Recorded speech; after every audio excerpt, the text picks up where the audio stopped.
kama mnavyoniona sasa nipo katika nyumba ambayo alikuwa anaishi marehemu Patrick Nombo. Leo hii nyumba hii imegubikwa na huzuni na maombolezo kutoka kwa waombolezaji wengi. Kila mmoja anamuongelea Patrick kwa namna anavyomjua.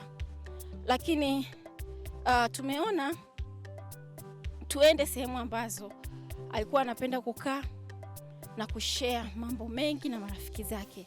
Karibu uendelee kuona nini kiliendelea, lakini pia kila mmoja anamzungumziaje kwa namna alivyokuwa anaishi naye.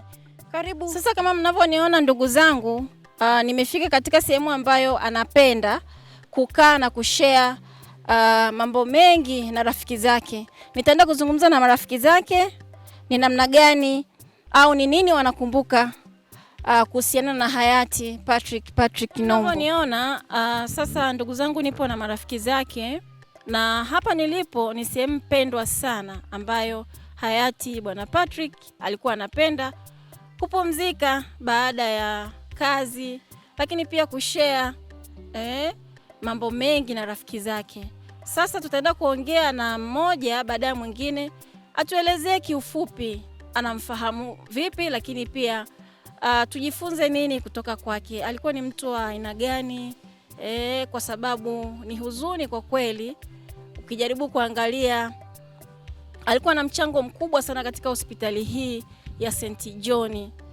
Kwa hiyo nadhani kila mmoja atakuwa anamfahamu kwa namna ya nzuri na yenye tija kwako wewe unayenitazama, na ujifunze jambo kwamba kuna wakati unapaswa uishi katika misingi gani katika maisha, lakini pia ni nini kiwe legacy unapokuwepo katika maisha haya mafupi ya mpito ya duniani.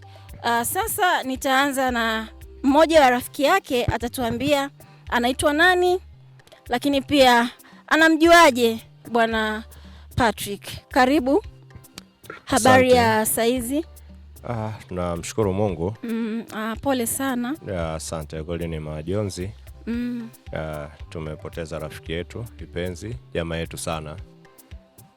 Kama ambavyo umesema, hii ni sehemu pendwa ambayo alikuwa akipenda sana kukaa, kupumzika, kupiga story na marafiki zake. Okay. Na hata kabla ya kifo chake siku moja nyuma, hapa ndipo ambapo alikula mbuzi pia, alichinja mbuzi, akachoma, akala. Kwa kweli tunasikitika, tunaumia sana kama rafiki zake. Wewe ni moja ya rafiki yake, sijui anakutambua kwa majina gani? Anaitwa Timothy Mwakisambwe. Timothy Mwakisambwe. Ndio. Timo, nadhani marehemu alikuwa ni mtu wa watu sana. Naam. Lakini pia ni mambo gani ambayo ukikaa naye huwa alikuwa anapenda kuyaongelea? Ni mengi. Lakini machache tu niseme alikuwa ni kipenzi cha maendeleo tu kiujumla. Lakini pia ni mshauri mmoja mzuri sana. Ukiachana na uongozi, yeye alikuwa ni kiongozi pia katika hospitali ya St. John kama katibu, lakini yeye pia alikuwa ni kiongozi pia hata kwenye maisha tu ya kawaida ya mtu yeyote ambaye anadhania anaweza akamsaidia.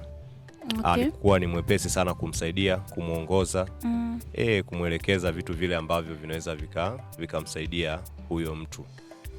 Vijana wengi sana pia amewalea. Kama rafiki yetu sisi tunamfahamu, unajua kuna vijana wengi sana amewalea kimaadili, kiuongozi. Kwa kweli ni mengi sana. Wewe kama wewe binafsi sasa utamkumbuka kwa lipi ndugu yetu hayati bwana Patrick Nombo? Kwa kweli ni mengi. Lakini kubwa niseme mimi Patrick Nombo alikuwa ni zaidi ya rafiki yangu. Alikuwa ni zaidi ya rafiki yangu, na sikitika ameondoka kwa sababu ukiachana na haya machache ya kijamii ambayo nje tunashirikiana watu walikuwa wanayafahamu, lakini hapo yale ya ndani ambayo mimi binafsi tulikuwa tukishirikiana na tunaelekezana. Okay. Na mipangilio mingi tu ya kimaisha kawaida kama vijana tulishajipangia na tushajiwekea malengo kwamba tukifika kipindi fulani tufanye kitu fulani. Kwa mfano tu kama hili binafsi tu tulikuwa tukiongea habari hizi za kusoma, za kujiendeleza. Ndugu yangu ni bahati mbaya tu kwamba amefika level ambayo alikuwa anatakiwa sasa hivi kama sio mwaka huu basi mwakani mwanzoni apate masters yake. Lakini akashindwa kuachieve. Lakini haya ni malengo ambayo pia tulikuwa tujiwekea kwamba mwenzangu unaenda shule basi ukitoka mwingine ataenda shule. Lakini pia yapo yale binafsi ya maendeleo ya kwetu. Tuna kikundi chetu kama vijana hapa. Tulikuwa kama watu 4 ambao tunafanya na yeye ni miongoni mwetu. Tunasikitika tumeshampoteza mmoja. Kwa katika wale vijana 4 tumebaki 3 sasa ambao itatulazimu kuendeleza yale mawazo ambayo alikuwa anatamani tuyafanye. Poleni sana. Unaweza ukatupa kifupi kidogo, kwa mara ya kwanza ulikutana naye wapi? Labda ulisoma naye au ulikutana katika mazingira ya kazi mkajenga urafiki, au yani unaweza ukatuambia kidogo ili tuone kwamba mizizi yenu iliota kuanzia wapi? Nombo kama nilivyosema awali ni mtu ambaye anapenda maendeleo na ni mtu wa watu. Anapenda sana kujichanganya au kukaa sehemu ambapo watu wanafanya kitu kinachoonekana pia. Mimi binafsi nilifika hapa nilimkuta Patrick Nombo tayari yeye yupo hapa Lugalawa 2016 2017. Hivyo haikuwa vigumu sana kumfahamu wala mimi kufahamiana naye au kuwa rafiki naye. Kwa sababu nilifika tu hapa kama ulivyosema kuanzia kwenye michezo, alikuwa ni mpenda michezo. Kwa hiyo nilianza kukutana naye uwanjani katika mazoezi tukafahamiana.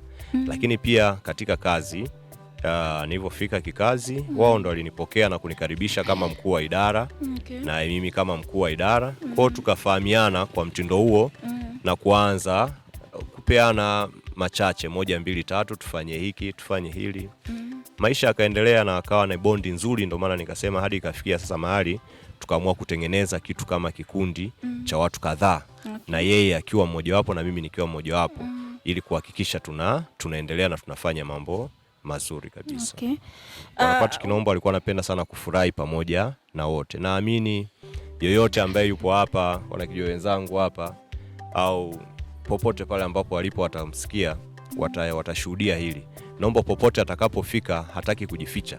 Anaweza akajipambanua kwa furaha, kwa kushiriki na wenzake lolote ambalo liwe la kijamii, liwe la huzuni, liwe la furaha, atatamani wote tushiriki kwa pamoja. Hakutaka huyu ajitenge au huyu akae huku. Alikuwa ni mhamasishaji mmoja mzuri sana wa shughuli za kimaendeleo za kijamii za kawaida. Ni mtu ambaye alikuwa very social. Naweza kusema very social. Ili nafikiri wote tunaweza tukajifunza vizuri na tuliishi kwamba alipenda watu na alitamani sana kila mmoja awe na furaha. Ndugu zangu, unavyoishi jaribu kuchora picha ambayo haiwezi kusahaulika katika jamii, sehemu unayoishi, familia yako pamoja na marafiki zako. Bwana Nombo alikuwa ni mtu wa watu, kama mlivyomsikia rafiki yake, alikuwa ni mpenda maendeleo, kwa anapenda watu. Yeye hakubagua yeyote yule aliyetokea mbele yake, alikuwa anamthamini, lakini lengo lake kubwa lilikuwa ni kujenga vijana na kuwaweka katika mazingira ambayo anaweza kujisimamia yeye kwa miguu yake miwili. Na alikuwepo pia na malengo mengi kwa kuwa alikuwa kiongozi. Baada ya kuungana walikuwa viongozi katika kujenga jamii yao. Wewe na mimi, una lipi la kufanya katika maisha haya ambayo ni mafupi?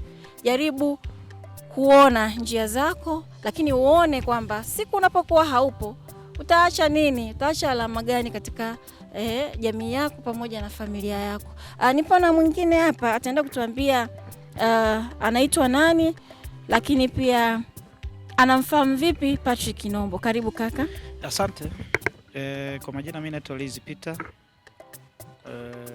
Nombo mimi ni jamaa yangu. Okay. Ni rafiki yangu. Wa karibu. Okay. Na yako mazingira mengi ambayo nimeishi na Nombo, lakini kufahamiana kwetu nimekuja kufahamiana naye baadaye. Okay. Taarifa za msiba zilikufikia ukiwa wapi? Nilikuwa mtaani. Na kwa bahati mbaya nzuri miongoni mwa watu ambao walikuwa wamesafiri nao wakati anakwenda hospitali nilikuwa karibu wote nilikuwa nawasiliana nao. Okay. Kwa hiyo hata nafikiri ile siku ametoka usiku by saa 10 hivi, usiku saa 9 saa 10 niliwapigia kwa ajili ya kutaka kujua kama wamefika, wakaniambia wanakaribia. Siku ya pili pia niliamka, nilifuatilia taarifa zake. Kulikuwa kama kuna matumaini. Ilikuwa mida kama saa 9 saa 10 kasoro. ikiwa niko mtaani nilipigiwa simu na mtu mmoja akiwa ananiambia una taarifa zipi juu ya Patrick Nombo. Nikamwambia sina taarifa. Alitaka kama kunipa ABC, lakini niliamua kukata simu, nipige simu kwa wale watu ambao walikuwa wamesafiri nao kwa ajili ya kupata majibu ambayo yanaweza kawa ya uhakika zaidi. Baada ya kupata hizo taarifa ulikata simu. Kwa nini ulikata? Ni taarifa ambazo zilinistua sana. Ulishtuka sana? Sana. Taarifa ambazo zilinistua sana. Nikafikiri njia sahihi ya hili ni kutafuta chanzo sahihi cha taarifa. Baadaye niliwapigia simu jamaa zangu wote, nafikiri hawapokea simu, lakini nikawatumia message. Nilijibiwa tu kwa mkato kwa mbe, bwana jamaa yetu tuko naye tena, ametuacha. Okay. Pengo lake asiye Mungu tu mwenye atusaidie. Lakini kuna namna tunaona pengo lake linaweza likachukua muda mrefu sana kuzibika. Nombo ilikuwa ni ngumu sana kumuona amechukia, ni ngumu kwa sisi ambao tulikuwa tunaishi naye kwa mtaani. Ilikuwa ni ngumu, na ndio maana hata ile kuanzisha hili juzi tulikuwa tuna finali ya Senali. Ukifuatilia mwanzilishi mkubwa wa ile program ni yeye Nombo. Na aliandaa vile kusudi watu tufurahi wote kwa pamoja. Kwa hiyo kitu ambacho ninaweza nikakichukua na nitakienzi kutoka kwake ni upendo. Ni upendo. Ni mtu ambaye alimpenda kila mtu, alimheshimu, akiona kizuri kwako alikuwa hawezi kuficha, hata kwambia umefanya vizuri. Hongera sana, yeye ni kijana mwenzangu, pambana. Lakini juzi kuna daktari mmoja amekuja, tulikuwa naye. Tulikuwa tunafunga wifi fulani hivi. Ni yule bwana ni DMO pale Kibena. Alifanya zile shughuli zake. Mwishoni akanambia, Lizi mwanangu, maisha haya acha tu. Nimejifunza kitu kikubwa sana kutoka kwa jamaa. Embu imagine ni daktari lakini pia ni DMO. Na yule bwana siku ya pili yake alikuwa anataka kupokea Mwenge. Kwa sababu kulikuwa kuna kituo cha afya ambacho kiko chini yake kilikuwa kinafunguliwa na Mwenge. Lakini bwana tulikuwa naye hapa mpaka saa 5 hivi usiku. Akanambia, Lizi, nimejifunza kitu. Maisha usitegemee kitu hichi kimoja. Mimi nitakwenda shule, nitamalizia masters yangu, nitarudi, nitaanza upya kupambana. Hata wiki 2 hazijaisha. Nakuja napewa hizi taarifa kama hizi. Inauma. Ni kweli tunaamini kila mtu atakufa, lakini basi kuna namna ambayo mtu hata ikitokea bahati mbaya na kukuta umetoka,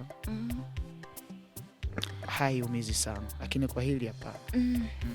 Hiki ni kijiwe chake pendwa sana ambacho alikuwa anapenda, anafurahi, ana share mambo mengi na nyie. Ni kitu gani utakikumbuka ambacho mlishawahi kuongea hapa kikakufanya wewe ubadilike kutoka hatua moja kwenda nyingine? Aliniambia, Lizi, maisha ni hela, ni fedha. Tafuta hela. Hela zinatafuta kwa njia tofauti. Mwingine atatafuta shule, mwingine atatafutia mtaani. Ukishaamua na ukiamini kwamba maisha unaweza ukayapata mtaani au maisha unaweza ukayapata shule, simamia unachokiamini na kipambania. Okay. Sasa jamii hii inatutizama, yani watu wanatutizama, na yeye alikuwa ni kioo cha jamii. Alikuwa ni kiongozi mzuri sana. Sana.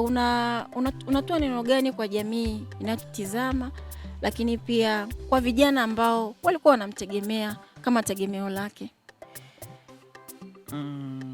Sijui hata nisemeje.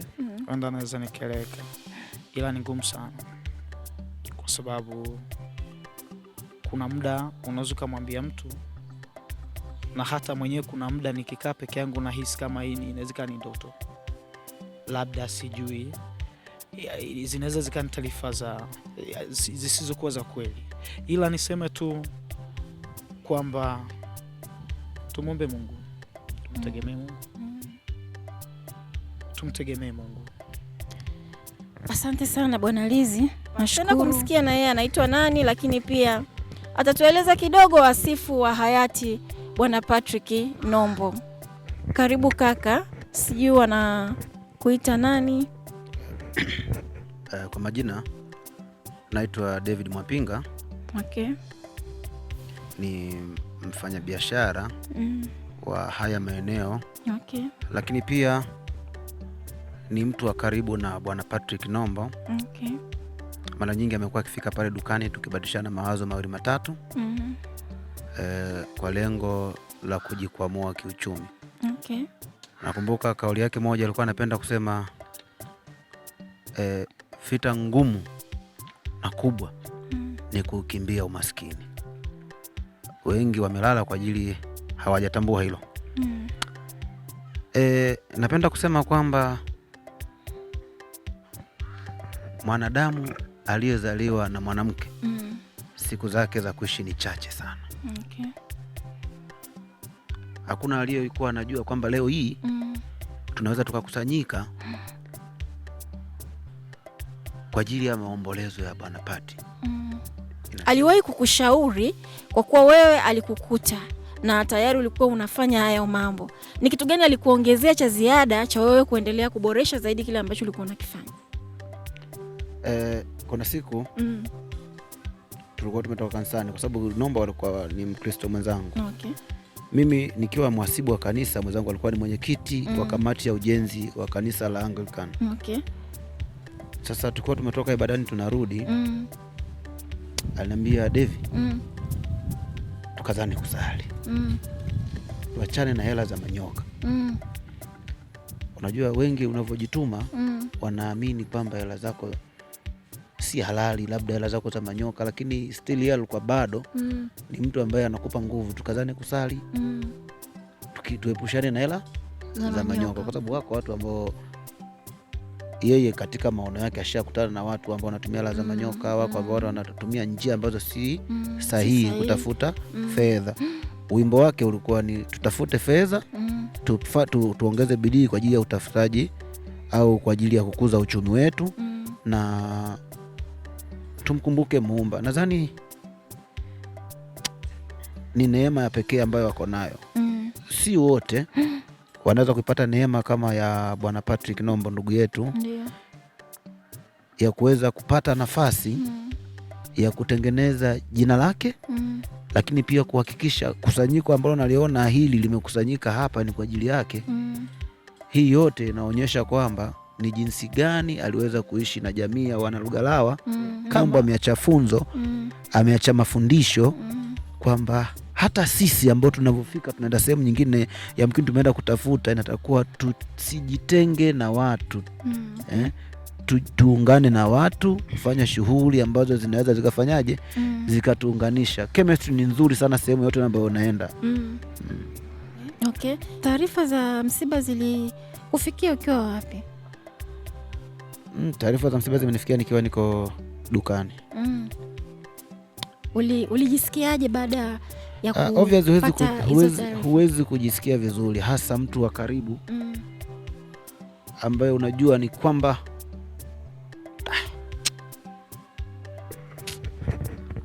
Pole sana.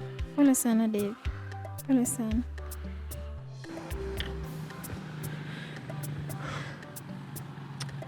Inauma sana.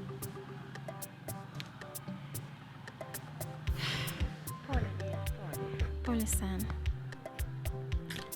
Pole ndugu yangu. Sisi sote ni wa njia moja. Ni swala la kujikaza tu. Hakuna namna. Jikaze Devi. Inaumiza sana. Inaumiza sana, ni kweli. Sio rahisi kupokea. Sio rahisi kupokea. Tumwombe Mungu tu. Tuendelee kumwomba Mungu.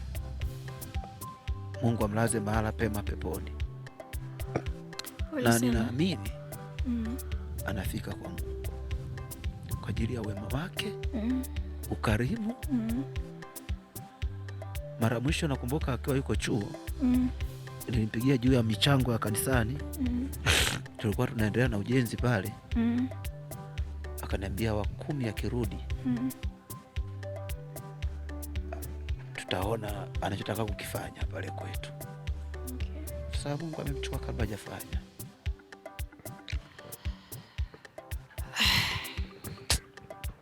Pole sana Bwana Devi. Ndugu zangu, mtoto wa kiume kutoa machozi ni jambo gumu sana. Jiulize wewe utaliliwa na nani ndugu yangu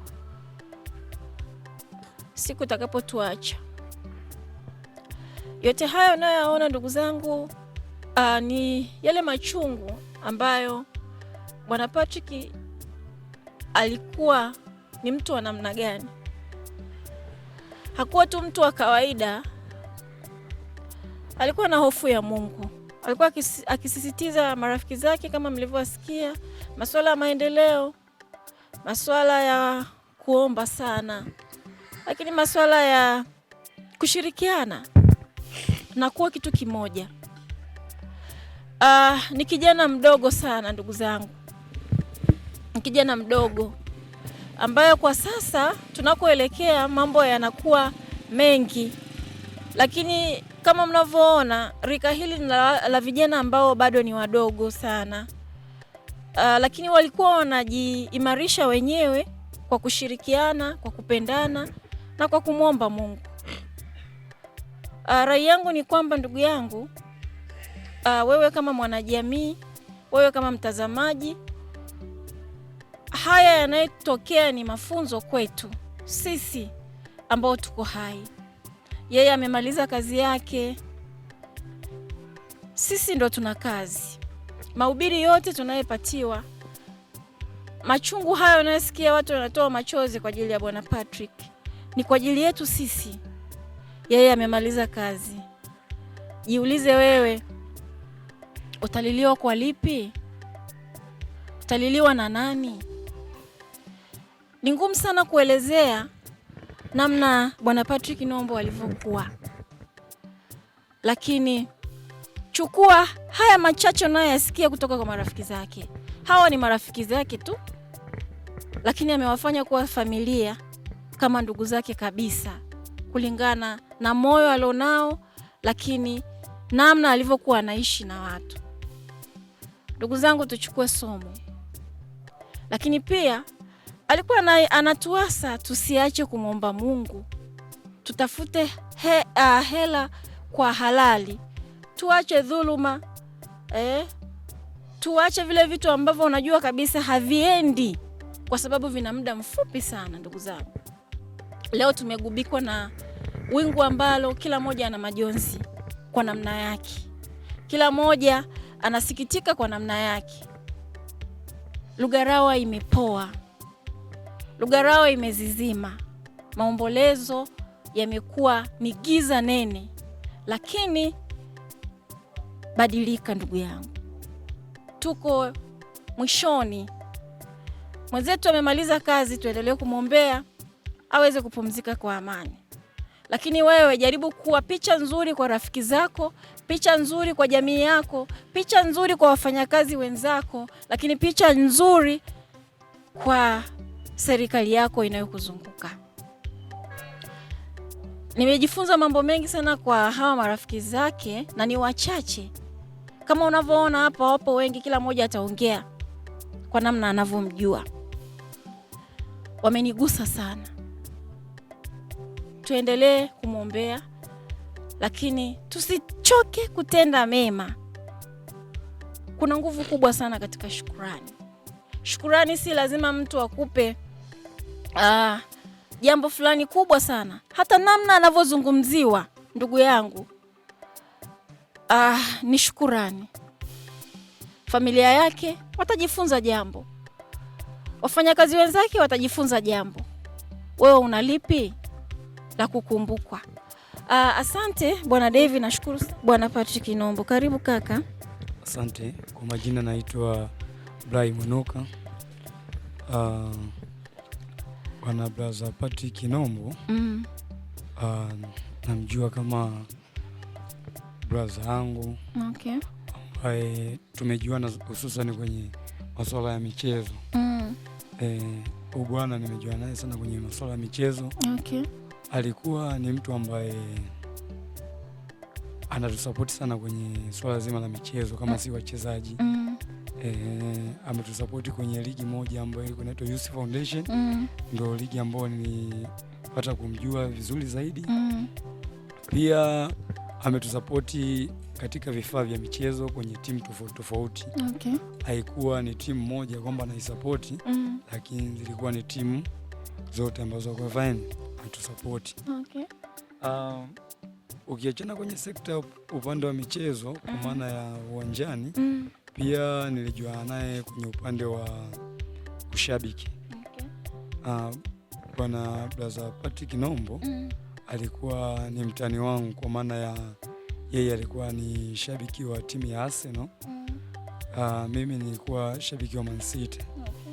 Nakumbuka pindi ambapo Arsenal alishukua ubingwa, alinipigia simu. Akanitania sana na aliniambia anategemea UEFA atabeba. Okay.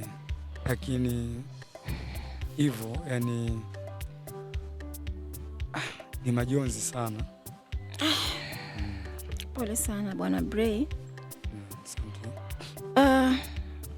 Ulijifunza nini kutoka kwake? Licha ya kwamba alikuwa shabiki lakini pia alikuwa kwenye Youth Foundation. Nini kingine ambacho kitatufundisha sisi cha kuchukua kutoka kwake kwa Bwana Patrick Nombo? Nilichojifunza kutoka kwa Patrick Nombo, cha kwanza ni upendo. Sisi kama vijana itufundisha upendo.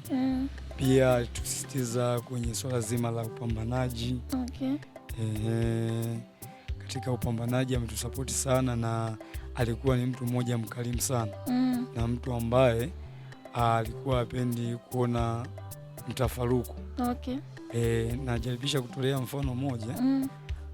Wakati tupo kwenye ligi kama sisi vijana, kulikuwa kuna zile mikwaruzano ya hapa na pale tukiwa uwanjani na nje ya uwanja.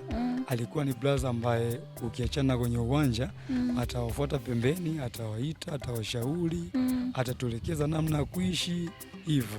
Okay. Kujifunza mengi kutoka kwake, hususan kubwa na upendo na upambanaji pia. Okay. Ndugu zangu, tunaendelea kupata sifa za Bwana Patrick. Alikuwa ni mtu anayependa upendo. Alikuwa hataki makandokando, alikuwa na waasa vijana. Huyu ni mmoja wapo katika kundi lile la vijana. Amesema kwamba alikuwa hapendi magomvi. Kishaona magomvi huwa alikuwa akiwashauri, lakini pia alizidi kuwasisitiza mpambane. Mpambane.